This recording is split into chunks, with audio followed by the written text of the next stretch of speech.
Halo,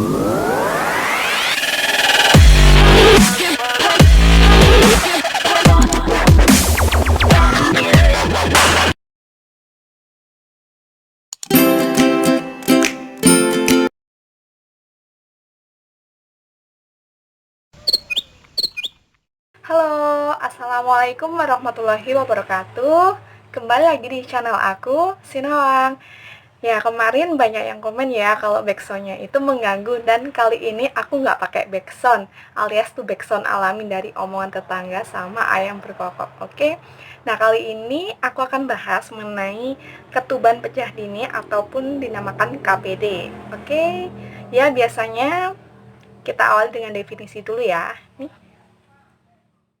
Baiklah, untuk mengenai definisi ataupun pengertiannya, ketuban pecah dini merupakan suatu keadaan di mana pecahnya selaput ketuban itu sebelum persalinan atau infartu ya. Dan biasanya itu juga terjadi pada saat kehamilan preterm ataupun kurang dari 37 minggu. Atau bahkan untuk ketuban pecah dini yang panjang itu dinamakan panjang bila ketubannya itu pecah lebih dari 12 jam sebelum waktunya persalinan atau melahirkan gitu ya. Itu untuk pengertiannya KPD. Oke, kita lanjutkan pada etiologinya. Yang pertama itu ada inkompetensi serviks, di mana kemampuan dari otot-otot si serviks atau leher rahim ini semakin lemah dan lunak, sehingga pada saat di tengah-tengah kehamilan itu sedikit membuka ya, sehingga tidak mampu menahan desakan dari si janin itu karena semakin lama semakin membesar. Nah, yang kedua itu ada peninggian tekanan intrauteri, dan biasanya itu disebabkan oleh trauma, misalnya hubungan seksual, kemudian pemeriksaan dalam. Selain itu juga disebabkan karena kehamilan kembar ataupun gemeli, dan yang terakhir itu ada makrosomia ataupun bayinya besar gitu, disebabkan oleh itu. Selanjutnya ada kelainan letak. Nah, untuk kelainan letak ini biasanya letak sungsang ataupun letak lintang ya. Itu juga bisa menyebabkan KPD.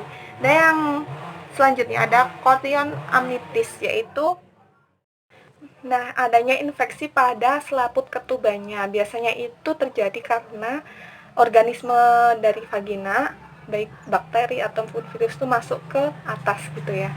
Selanjutnya ada penyakit infeksi, dan disebabkan oleh sejumlah mikroorganisme itu menyebabkan infeksi pada selaput ketubannya. Dan hal ini akan menyebabkan ketuban itu memudahkan untuk pecah gitu ya. Selanjutnya ada yang terakhir ada riwayat dari KPD sebelumnya, itu juga akan meningkatkan risiko KPD ya pada saat kehamilan selanjutnya gitu. Yang ketiga ada komplikasi. Komplikasi ini dialami oleh si janin maupun si ibunya. Dan apabila ketuban pecah dini, maka biasanya disusul oleh persalinan, dan biasanya sebagian besar itu persalinannya bersifat prematur. Nah, tapi tergantung ya, periode latennya ini tergantung dari usia kehamilannya juga.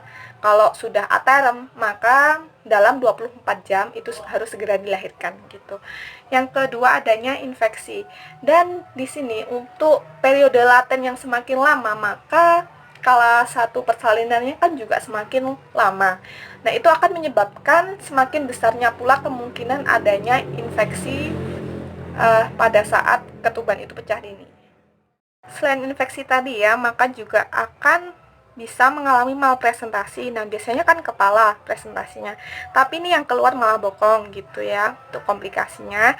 Selanjutnya yang terakhir ada hipoksia. Apabila ketuban itu pecah setelah terus-menerus, maka akan menyebabkan oligohidramnion ataupun ketubannya itu menjadi sedikit. Nah, dari itu maka si bayi ini kekurangan oksigen atau yang dinamakan hipoksia. Bahkan hipoksia ini akan juga menyebabkan asfiksia.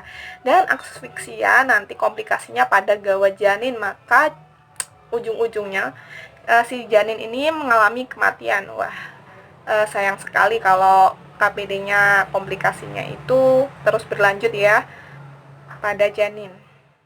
Nah, komplikasi juga dialami oleh si ibu ya. Jadi yang pertama untuk komplikasinya itu ada patus lama.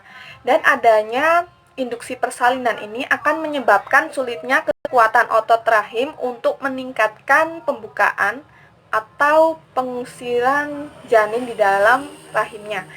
Dan selanjutnya ada HPP atau hemorrhagic postpartum, perdarahan setelah persalinan. Biasanya akibat dari tindakan induksi tadi ya, akibat penanganan dari ketuban pecah ini. Nah, yang ketiga itu ada atonia uteri, di mana kalau ketubannya pecah sementara si serviks itu belum matang atau belum membuka, maka akan memperlama proses persalinan dan akan menyebabkan si ibu itu capek ataupun kelelahan. Jadi kontraksi dari uterus itu tidak baik, jadi semakin lama semakin lemah, yang disebut dengan atonia uteri. Dan yang terakhir itu infeksi nifas, dan biasanya itu terjadi akibat ketuban pecah itu lebih dari 6 jam ya kalau infeksi intrapartum itu. Oke, kita lanjutkan pada pemeriksaan.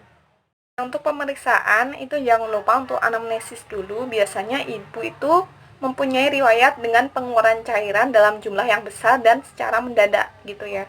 Dan untuk pemeriksaan fisik yaitu inspeksi, itu diketahui adanya cairan yang keluar dari vagina. Nah, untuk membuktikan cairan itu ketuban atau bukan, maka dilakukan pemeriksaan kertas lakmus. Apabila warnanya itu berubah menjadi biru, itu bersifat basah, maka itu air ketuban ya.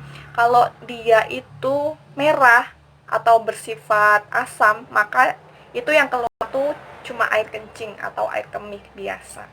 Nah, itu untuk pemeriksaan fisiknya. Selain itu juga bisa juga adanya air ketuban itu warnanya hijau atau yang disebut air ketuban mekonial. Nah, ini sudah biasanya terkandung ada mekonium si janin, ada rambut-rambut lanuga atau bulu-bulu halus ya. Nah, biasanya itu kalau sudah terinfeksi maka berbau gitu cairan ketubannya. Nah, selanjutnya ada pemeriksaan penunjang.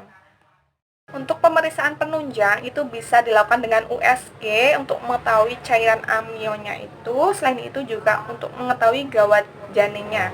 Dan ada juga pemeriksaan laboratorium, yaitu pemeriksaan secara mikroskopis terhadap tetesan cairan ya yang kering, dan hal ini akan memperlihatkan bahwa adanya corak seperti daun pakis itu ya apabila cairan itu benar-benar ketuban gitu. Nah, yang terakhir ada penata laksanaan. Untuk kehamilan aterem itu hindari pemeriksaan dalam dan nilai apakah ada infeksi atau tidak. Pertimbangan juga untuk pemberian antibiotik ya apabila ketubannya itu pecah terlalu lama. Dan untuk manajemen pretermnya itu bersama, yaitu menghindari pemeriksaan dalam dan mempertimbangkan antibiotik yang digunakan ya, dan pantau terus ibunya tanda-tanda vitalnya, tanda-tanda infeksinya, kemudian pemberian antibiotik yang sesuai apabila terjadi infeksi dari air ketuban. Nah, itu tadi untuk penata laksananya. Jangan lupa untuk subscribe, like, dan komen.